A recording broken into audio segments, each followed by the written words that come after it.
Hi, Hedda. Hi, Amma. So nice Hey, to see Sofia. you. So I'm not sure if you've been listening in the whole afternoon, but we just now saw a clip of three of the entrepreneurs that are supported by Reach for Change across the globe. But before that, we've been actually talking about resilience in the face of crisis and how we really need to work with empowering communities now and think in a bit of a holistic way. Now, you two are two of my favorite role models. We also heard that we need gender equality to be able to sort these crises out that we have in front of us. And you two are both pioneers of building an ecosystem for social entrepreneurship and social innovation, and dare I say also impact ventures. And you have been progressing with this journey. So Hedda, I want to start with you a little bit, since I know you started as a social entrepreneur yourself, and now you've moved more into kind of transforming systems. And a very important piece of the puzzle we heard this afternoon is also the money side of the equation. And that's something that you have been working with and pioneering a lot through your advisory roles and your own angel investing.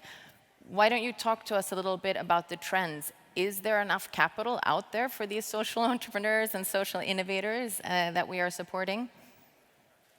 First of all, thanks so much for inviting me. I wish I could be with you in Stockholm right now. It looks like I'm sitting next to Amma, which is not quite the case, but, and I don't have a fireplace, but I've got a plant. And you look fabulous in your bright pink outfit there. It's nice to see some of the audience too, and to listen in to some of the conversations.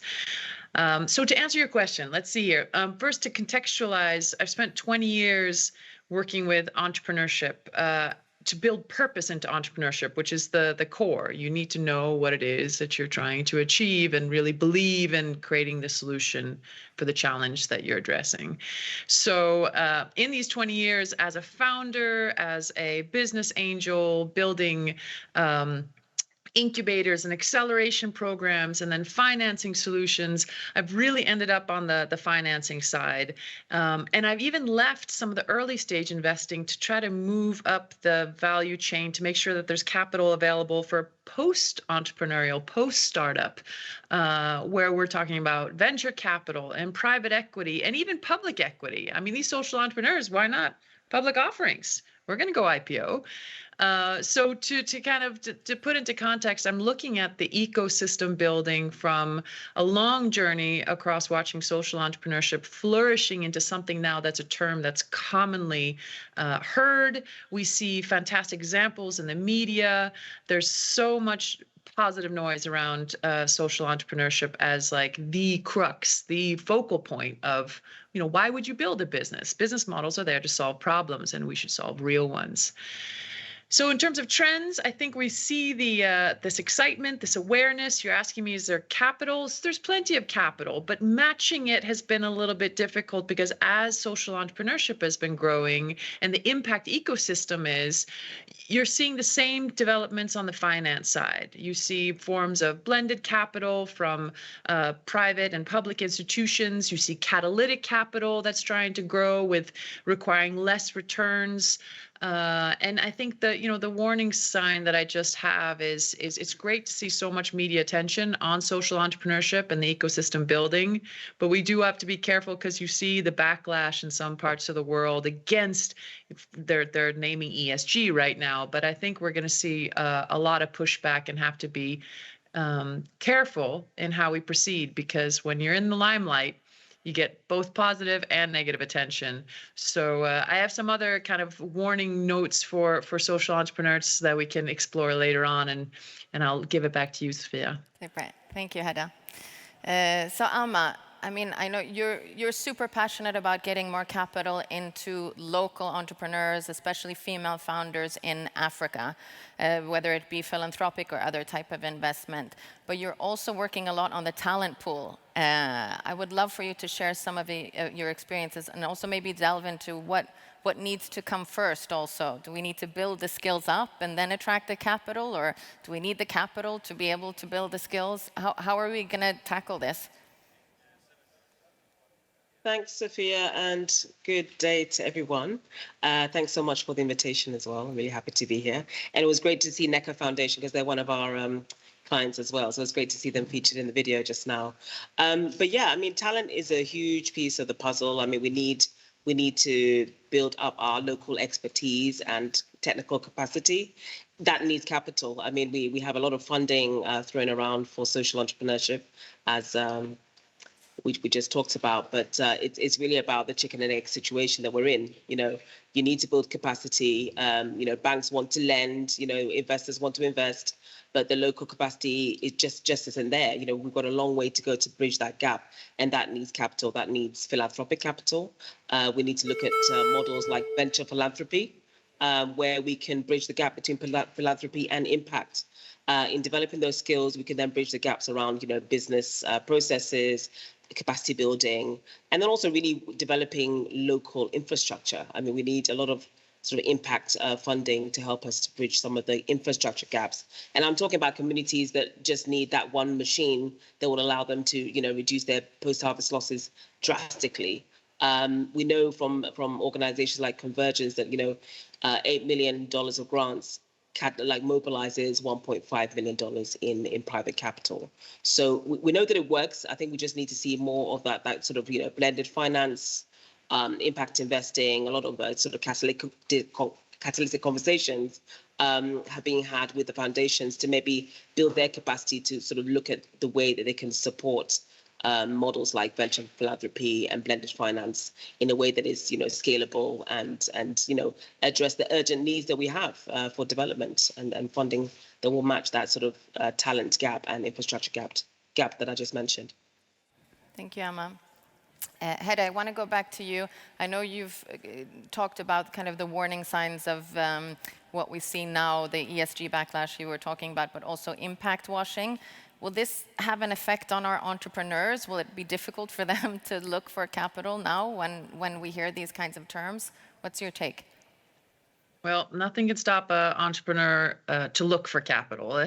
What you're asking is a fair question, because as I was trying to indicate with my opening statements, is that in the beautiful movement around in the impact economy and impact investing and social entrepreneurship and venture philanthropy, with all the tension comes negative attention. So let's explore a little bit what impact washing will mean for our sector.